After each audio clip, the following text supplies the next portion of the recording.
Welcome back, everyone. We're here today with episode 2622 of the Cabral Concept. So glad you could join me here today. We're going to be talking about today reversing inflammation through diet alone. So there's a lot of different reasons for inflammation. I want to go through those, and I want to make sure that if you are someone suffering right now from allergies or skin rashes or headaches or overall food sensitivities or low mood, low energy, low libido, imbalanced hormones, we want to talk about inflammation as part of those root causes. And so we'll talk about the root causes in just a moment as well, but we want to just make sure that you do understand that even though people say that inflammation is a part as a prerequisite or an underlying root cause of 90% of all diseases in the world, it's not that they're not right, they are right, but what I always like to say is that inflammation itself is not the true underlying root cause. So although I am on board with using certain herbs and of course diet and different modalities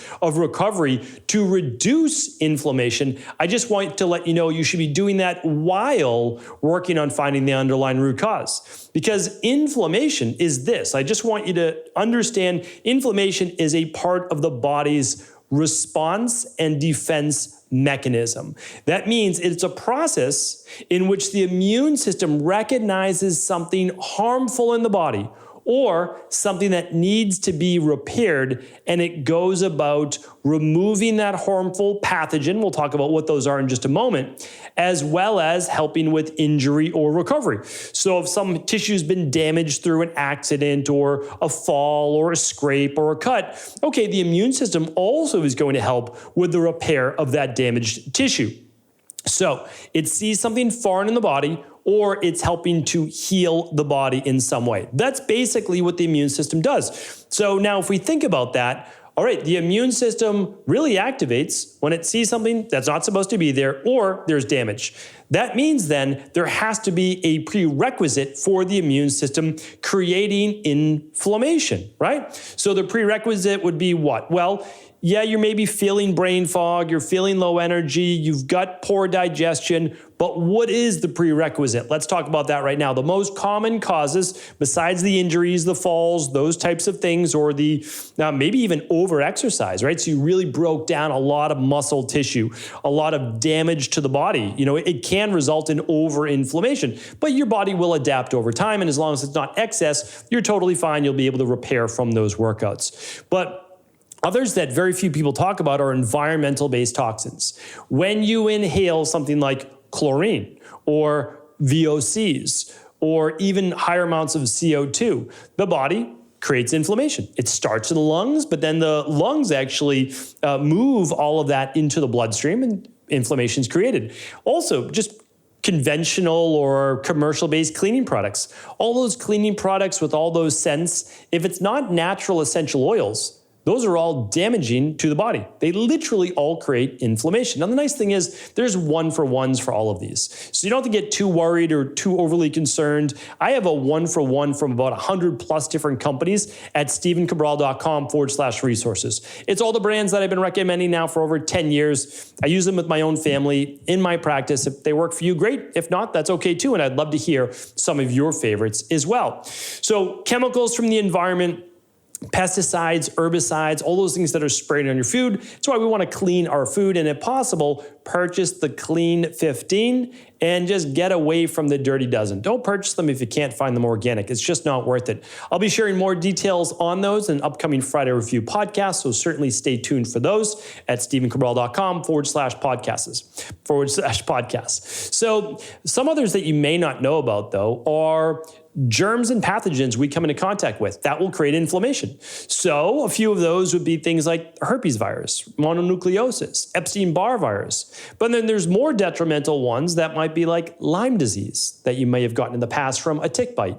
Or it could be molds that you were exposed to a water-damaged apartment or home or office or whatever it might be, and you breathed in, inhaled some of those mold spores, and they began then to cause mycotoxins in the body and inflammatory-based damage because of that. There's also gut issues such as H. pylori, which is a bacterial infection, parasites, about a quarter to a third of the world have those. Candida overgrowth from taking antibiotics or other things, as well as small intestinal bacterial overgrowth from antibiotics, birth control, and many others. So those can all cause inflammation in the gut.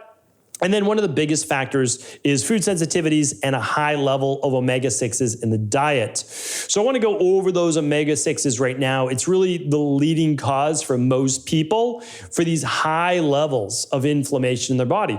Now, the nice thing is, if we begin to eliminate these very quickly, we begin to then reduce and reverse inflammation. So that's how we're going to do this through diet alone. Might take you a little bit more time to do a mold protocol, a heavy metal detox, all of these things. They're all great, but let's start reducing that inflammatory load right away, right?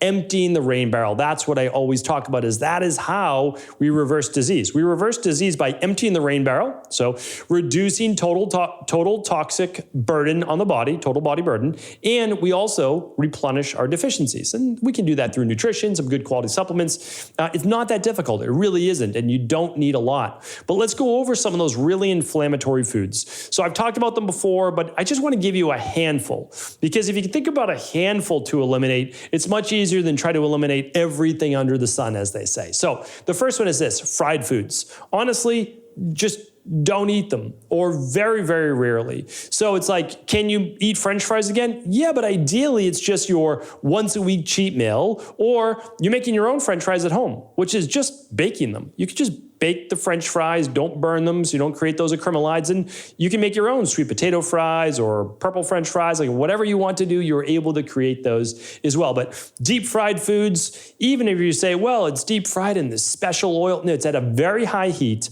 There's going to be oxidation created, very unhealthy for the body. Most likely it's a high omega-6 oil that it's fried in. All right, the next one is processed meat. You really have to be careful with these ones. It's been on the Mayo Clinics and many of the Cancer Society, all these organizations. They have no dog in the race, as I say. They just know that processed meat is dangerous. It just is. It is a dangerous food for your health. You are taking your life into your hands by eating a lot of processed food, or processed meats. So the salamis and the bacons and things like that a lot of people enjoy, I get it, I understand, they can be very tasty.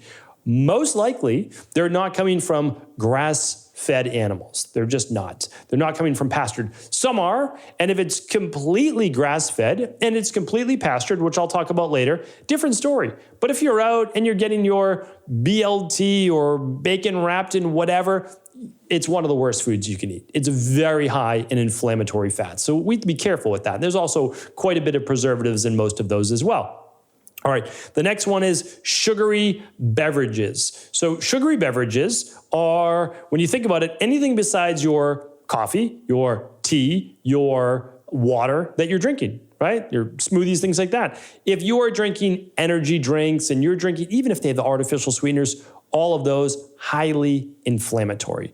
Okay, one more, I'll give you two more, would be refined sugars, and then I'll just add flours into that as well. So if it comes in a box or a bag, and you can take it, I always say this is the test, I think I talked about this like 5 or 6 years ago, maybe more on the podcast, but I always used to tell my clients this: if you can take the food out of the box or the bag, because nuts come in a bag, and so like it's not everything in a box or a bag, but if you can take the food, and it's an actual food, not a powder, but it's actually a food, and you take it like crackers or chips, and you can grind it up between your fingers and it turns to dust, it's pretty much going to be an inflammatory food in your body. There'll always be exceptions, but the crackers and the, any type of processed-based flour, for the most part, they're enriched with things like folic acid, vitamin D2. They're just not healthy for your body. So those are the main ones. There are more, but those are some of the main ones that I think most people are exposed to. You know that the sugary treats and the candy and those types of things, they're inflammatory. No doubt about it. All right. So then we say, can we ever eat those? Yes, you can. I tell you that. And I really mean that. Like, I truly mean it. Once a week, you can have a meal, not a day, but a meal where you eat pretty much whatever you'd like. And your body's going to be able to recover if it's healthy. It will. So the goal is to get your body healthy. And then Once a week, you can enjoy yourself at whatever meal. When your body's really healthy, could you do this twice a week? Yes, just keep a couple days in between. So like a Thursday and a Saturday night, Saturday night, fine. Wednesday night, Saturday night, fine. But get your body healthy first, and then you can decide on what's best for you. Some people just don't want to, they want to have 2 flex meals a week of whatever they'd like. Totally fine. That's up to you. Once you get your body healthy, that's been shown even with alcohol, items like that. It's like twice a week, maximum. That's it. All right. What foods are anti-inflammatory? Let's go through these now. I want to make them really easy. Brightly colored foods are anti-inflammatory. That you can actually see the antioxidants. Like that's the thing about brightly colored foods. Blues, oranges, yellows, what else? Purples, all of those, and the reds, those are all have their own specific type of antioxidant and phytonutrient or phytochemical that gives it that beautiful color, right? The beta carotenes for the orange, the reddish color for the astaxanthin. We've got the blues and purples with the anthocyanins. So like all of those are anti-inflammatory. So the nice thing is we've got a lot to choose from. Many fruits, many vegetables. If you're on a lower carb diet, okay, then you've got lots of vegetables to choose from. And your greens obviously count as well. Because I know that some people are more sensitive to certain fruits or vegetables or whatever it might be. Keep in mind, you can choose what works for your body. The nice thing is there are, I don't know, 100, 200 of these fruits and vegetables that are readily accessible. There's of course more than that, but that are readily accessible that you'd be able to choose from that works for you. And that's why I don't tell people exactly what to eat. I tell them the parameters as to which to create their own healthy diet. All right, others are nuts and seeds. They don't work for everybody. I just want you to know that. Some people don't digest them well. If they're higher in Th2-based immune sensitivity, well, then it causes a reaction in their body. So I don't want to say it, but they are an anti-inflammatory food. But if they're a food sensitivity, well, we don't eat them, right? So people always say that like, oh, well, those things bother my digestion. Okay, let's work on your digestion. Let's fix your digestion. If it's still an issue, we just eliminate it. You don't have to eat any one food. You really don't. You need vegetables in your diet. There's no doubt about that. But it's like quantity for each individual, and then it's also the ones that work the best for them. Tomatoes are anti-inflammatory. However, they're a nightshade, and for less than 10% of the population, they bother those people. Okay, so you just don't eat any nightshades. There's not that many, right? Peppers and tomatoes and a few things like that. So I always want to focus on what we can do rather than what we can't do. All right, the next one is this: avocados and olive oil. Your 2 very best fats. I know people like to talk about lard and grass-fed butter. Not that you can't have those. They're just not as anti-inflammatory as olive oil and avocado. That's all. So again, not saying you can't have those, but if you want things that are more anti-inflammatory, well, then you're going to go with especially the oleic acid in olives. All right, last one is wild-caught fish. That is a tremendous anti-inflammatory food because it has the highest level of omega-3s. Well over the flax seeds, well over the chia seeds, well over algae, well over those, right? So it's like far more, and there's very few omega-6s. It's mainly omega-3s, and that's different than the whole, all the other foods that I talked about. So wild-caught salmon, wild-caught trout. What else do we have? We've got mackerel. We've got sardines. We've got anchovies. You can even have things like cod, others like that. They're not going to have as much, but certainly they can be beneficial as well. So then we've got more neutral foods. You know, kind of go slightly anti-inflammatory, slightly inflammatory. They're more neutral. And that's your grass-fed meat, your pastured eggs, your pastured poultry like chicken, turkey, etc. And then you have, well, those are the main ones that people are eating, right? For their meats is their chicken, their eggs, and their meat. All of those kind of fall into that category. Dairy can go either way as well. Is it coming from a grass-fed cow? I'll add that to the list too. So those are more neutral. They're not going to be powerful anti-inflammatory because even the best grass-fed meat, there was a company that tried to share with me the other day that their grass-fed meat was higher in omega-3s than omega-6s. I haven't seen it yet. I look at the lab testing from these companies. Typical grass-fed meat, like a good one, is about a 3-to-1 ratio from omega-6s to omega-3s. And that's fantastic. Like that is a good ratio. We're going to talk about that in just a moment. That's about what you should be at. But keep in mind, I have not seen one yet. Do feel free to send me the actual lab research if you are a grass-fed purveyor that has a higher level of omega-3s in the meat than omega-6s. I'd love to see that. Right now, fish. That's what's able to do it, wild caught. All right, so what do you do then? Well, if you're having your meat and legumes, I'd put in that category as well, just because some people don't digest them as well. So it's really based on digestibility. Legumes, dal,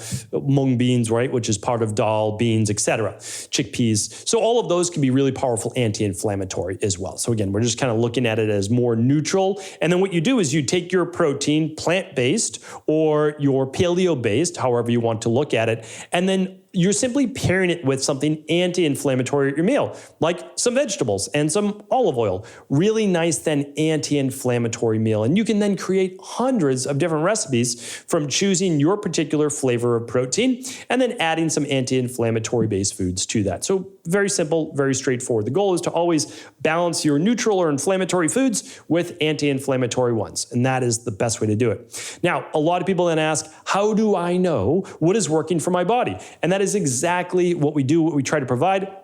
And that is finding out your own inflammation score. You can go to your doctor and you can say, I want to test my interleukins, I want to test my prostaglandins, I want to test my cytokines and all sorts of different things. They'll look at you like you have 3 heads. They will say, why do you want to test those things? They won't run them because they don't necessarily know why you want to do it, or they're not going to be able to read them in a specific way. And so they typically say no. The nice thing is this, a lot of those are created by high levels of omega-6s. So what we do in our practice is we test omega-6s versus omega-3s, and you actually find out your inflammation score. The ideal score is kind of what I talked about with grass-fed meat, pastured meat. It's a 3-to-1 ratio of omega-6s to omega-3s. You need omega-6s. So I never want to say that you don't. You need omega-6s. They're very important for cells and the entire body, but you need to balance that with omega-3s. The average American has an 18-to-1 ratio. We want the ideal to be 3-to-1. So what we do is we give the ability to test your your inflammation score right from home and actually say, is my diet right now adequate to reverse inflammation, especially cardiovascularly? So what I do is I have an at-home lab that I ship to people all around the world. But keep in mind, you can run this same lab through an integrative health practitioner or your local naturopathic doctor. Your choice. I just want you to know that it is available. And so what I will do is I will link that up today at stephencabral.com/2622. That is today's podcast. Head on over to stephencabral.com/2622. It will be something special just for our community that I'm going to link up here as a thank you for our listeners. But I want you to have the ability to take back control of your health. I want you to know if your diet is anti-inflammatory or inflammatory. It's the number one thing that you can do to improve your overall health, wellness, and the basis for your total levels of inflammation, which can then lead to 90+% of all disease. So hopefully today's show was helpful. Please let me know. I'd love to hear your feedback, your comments. If the show was helpful, do feel free to share it with anyone you believe it could serve. Take care, everybody. Thanks so much for tuning into today's show. Before you go, don't forget to hit that subscribe button. I want to make sure that you're getting our daily content, not missing out on anything. Functional medicine, wellness, weight gain, weight loss, anti-aging, living longer, stronger, and all of the most cutting-edge research. And if there's any topics you want to hear, feel free to leave them in the comments below. Take care.